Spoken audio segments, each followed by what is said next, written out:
Deepti, and once again a warm welcome to all of you for UP TET 2021. Okay, so now we are going to continue our Hindi pedagogy video series from question number 15. सपना अपनी कक्षा के बच्चों को मौखिक अभिव्यक्ति के अवसर देने के लिए अनेक क्रियाकलाप करती है। आप निम्नलिखित में से सबसे ज़्यादा प्रभावी किसे मानते हैं? मतलब आप सपोज दैट खुद को ही रख कर देखिए कि अगर आप अपनी क्लास में बच्चों को ओरली थोड़ा इम्प्रूव करने के लिए अगर किसी तरह की एक्टिविटी कराते हैं तो उसमें आप सबसे ज़्यादा इफ़ेक्टिव कौन से मेथड को मानने वाली हैं? तो वो क्या हो जाएगा हमारा विभिन्न परिस्थितियों में संवाद अदायगी करना। क्यों? क्योंकि आप कुछ भी एक्टिविटी कराओगे अगर बच्चा उसमें इंटरप्ट नहीं होगा, उसमें इंटरेक्ट नहीं करेगा, that all will be in vain, मतलब सब कुछ व्यर्थ है अगर बच्चे का आपके साथ संवाद ही नहीं है। तो आपका फर्स्ट ऑप्शन यहाँ पर करेक्ट हो जाएगा, विभिन्न परिस्थितियों में संवाद अदायगी करना।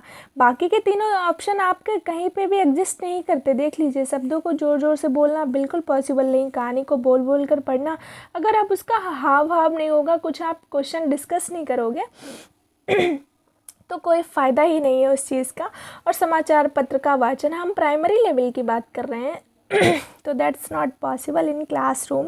नेक्स्ट क्वेश्चन की बात करते हैं, द्वितीय भाषा के रूप में हिंदी सीखने का मुख्य उद्देश्य है। आप सेकंड लैंग्वेज के रूप में अगर हिंदी को सीख रहे हो तब आपका मेन जो एम होगा वो क्या होगा? दैनिक जीवन में हिंदी में समझने और बोलने की क्षमता का विकास करना। क्वेश्चन को ध्यान से पढ़ने की बहुत ज़रूरत है और आपको सबसे करेक्ट ऑप्शन चूज़ करना पड़ता है। नेक्स्ट क्वेश्चन की बात करते हैं, माधुरी पढ़ते समय कभी कभी वाक्यों और शब्दों की पुनरावृत्ति करती है, उसका यह भाषाई व्यवहार दर्शाता है कि, मतलब किसी चीज़ को रिपीट कर देती है, रिपीटेशन मोड में चली जाती है, तब तो क्या चीज़ इससे पता चलेगी कि वो पढ़ने में ज़्यादा समय लेती है। भाई तभी तो उस चीज़ को रिपीट कर रही है ना। और हम सब ने कहीं ना किसी स्टेज में ऐसा किया ही होता है।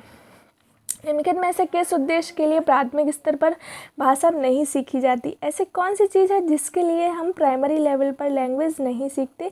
जीवन की विभिन्न स्थितियों को साधना। बिल्कुल सही बात है कि प्राइमरी लेवल पर आपका इतना डेवलपमेंट नहीं होता कि आप जीवन की हर कंडीशन में अपने भाषा उद्देश्य को साध पाएँ।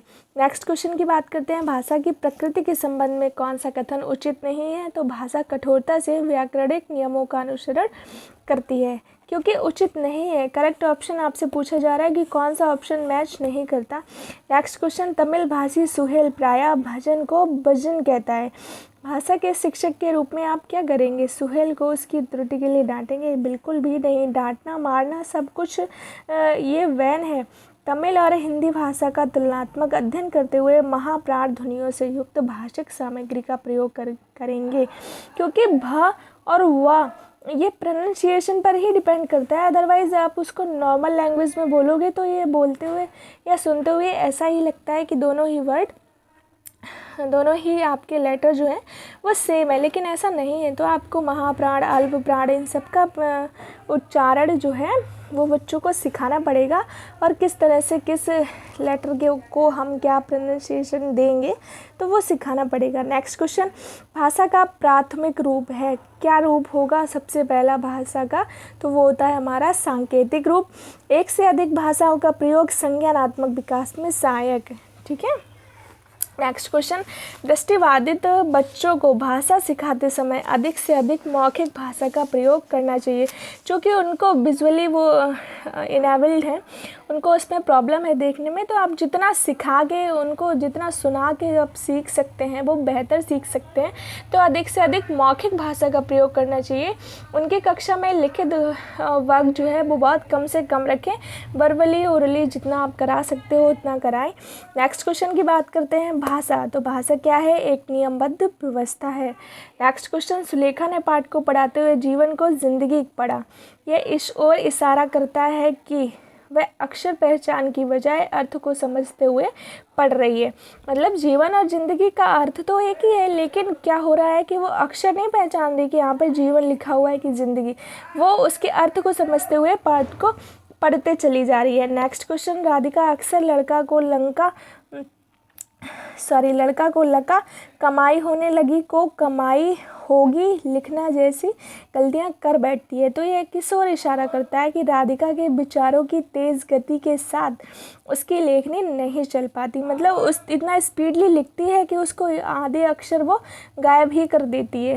Next question, LS. वाइगोत्स्की के अनुसार भाषा और चिंतन एक दूसरे से स्वतंत्र रूप से विकसित होते हैं। वाइगोत्स्की ने चिंतन के ऊपर बहुत बल दिया है। नेक्स्ट क्वेश्चन, भाषा की कक्षा का माहौल कैसा होना चाहिए जहां बच्चों को उनकी बात कहने और सुनने के अधिकाधिक अवसर मिले। जैसा कि फर्स्ट क्वेश्चन आपका यहाँ पर हमने डिस्कस किया था कि संवाद बहुत ज़रूरी है। शिक्षक और छात्रों के बीच में अगर संवाद ही नहीं होगा तो वो क्लास एक आनंददायी कक्षा नहीं होगी। बच्चे भी बोर होके बैठे रहेंगे या डर से बैठे रहेंगे और आपका भी मन नहीं लगेगा, और आप चाहे कितनी भी मेहनत कर लो, अगर बच्चों की तरफ से कोई रिस्पांस नहीं आता तो सब कुछ बेकार ही है ना। तो बच्चों को उनकी बात कहने और सुनने के अधिकाधिक अवसर मिले। नेक्स्ट क्वेश्चन, भाषा की प्रकृति के संबंध में निम्नलिखित में से कौन सा कथन सत्य होगा। तो भाषा में केवल भाषा वैज्ञानिकों द्वारा स्वीकृत ध्वन्यात्मक संकेतों का प्रयोग होता है। ऐसा नहीं है कि भाषा में केवल जो हिंदी मतलब जो भाषा के साइंटिस्ट हैं, जो साइकोलॉजिस्ट हैं, सिर्फ उन्हीं के मत चल रहे हैं, ऐसा नहीं है। तो ये आपका सेकंड ऑप्शन करेक्ट हो जाएगा। यहाँ पर एक और चीज़, यहाँ आपसे ये पूछा जा रहा था कि कौन सा कथन सत्य नहीं है। क्वेश्चन को बहुत ध्यान से पढ़िए, उसके बाद ऑप्शन को चूज़ करिए। नेक्स्ट क्वेश्चन, भाषा की प्रकृति के संबंध में निम्नलिखित में से कौन सा कथन सत्य नहीं है।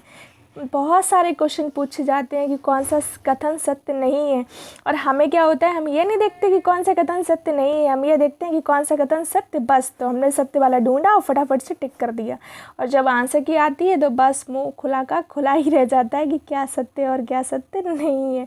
तो यहाँ पर आपका ऑप्शन नंबर 3 करेक्ट हो जाएगा। भाषा सरलता से कठिनता की ओर जाती है। इसी के साथ हम आ गए इस वीडियो के एंड पे। मिलते हैं एक और नई वीडियो के साथ। Till then keep watching, keep learning, to like, share and subscribe this channel. Thanks for watching this video.